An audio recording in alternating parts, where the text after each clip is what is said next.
Welcome to Doctorspective. Today we're jumping right in to an explainer on the early, often totally overlooked warning signs of colon or colorectal cancer. It's actually one of the most common cancers worldwide, but in this explainer, we're going to uncover exactly what your body might be trying to tell you, hopefully before it's too late. Let's be real, we've all experienced a temporary stomach bug or just some random digestive upset, right? It's just a normal part of life. But the crucial trick here is knowing when those easily dismissed, everyday symptoms are actually a silent sentinel trying to get your attention. Because as we'll see, the initial clues of colon cancer can be incredibly sneaky. So, here is our roadmap for today. First, the silent threat. Second, those 7 hidden warning signs. Third, who is at risk. Fourth, the power of screening. And finally, protecting your health. Let's get right into it. Section 1, the silent threat. Let's really understand the danger we're dealing with.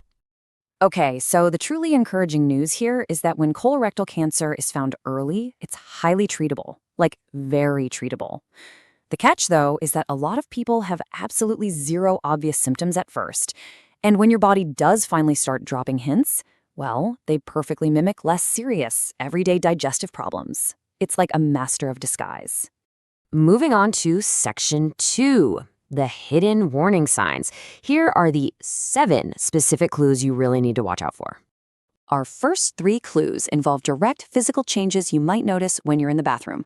Sign number 1 is a persistent change in your bowel habits. Think chronic diarrhea, ongoing constipation, or stools that become consistently narrower, which actually happens because a growing tumor is literally restricting the passageway.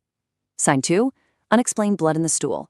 And sign 3 is this lingering, frustrating sensation that your bowel just hasn't emptied completely. Now, it's absolutely critical to know the difference between a totally normal issue and a major red flag. You know, a temporary change or maybe some bright red blood from a harmless hemorrhoid is super common, but the real warning signs appear when these changes drag on for more than a few weeks. If symptoms are persistent or if blood is making your stool look dark or black, you need to get an immediate medical evaluation. No waiting around. Our fourth warning sign brings us to the abdomen. And to be clear, we're not talking about an occasional stomach ache from some bad takeout. This is persistent cramping, bloating, gas, or pain that simply won't quit. This can actually happen if a tumor is causing a partial blockage in your colon, kind of like a major traffic jam in your digestive tract. All right, our 5th sign shifts over to systemic clues, specifically unexplained weight loss.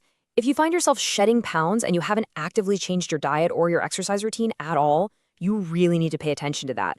This happens because cancer cells can essentially steal the body's energy, or they can trigger an immune response that completely alters how your metabolism works.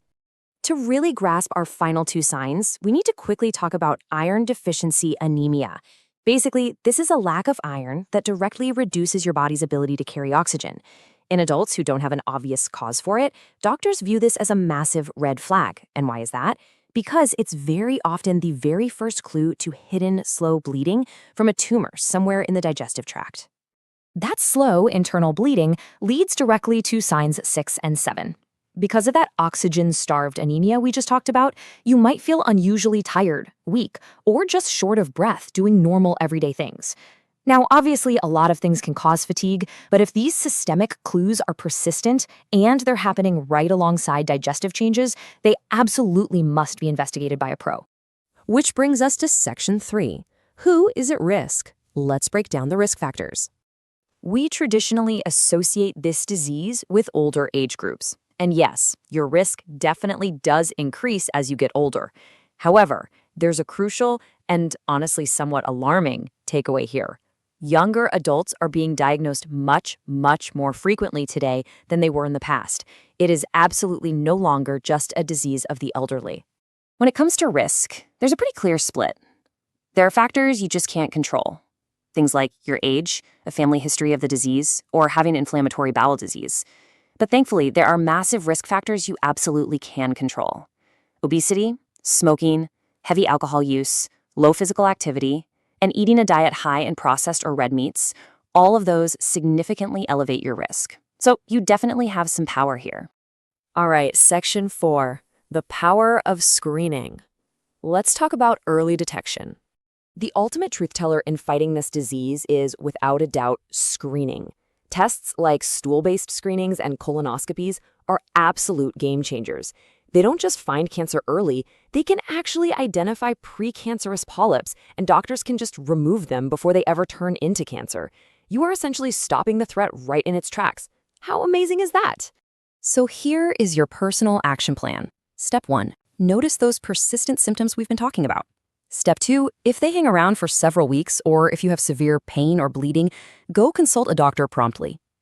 Step 3. Get screened.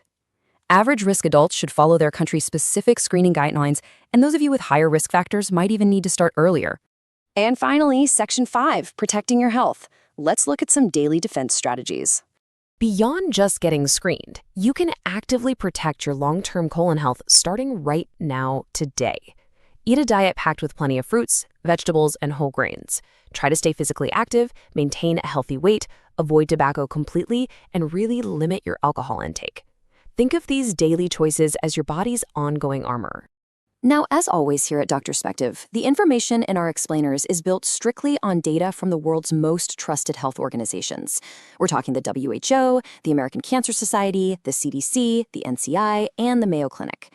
But remember, having these symptoms doesn't automatically mean you have cancer, and this explainer is never a substitute for your own doctor's advice, diagnosis, or treatment.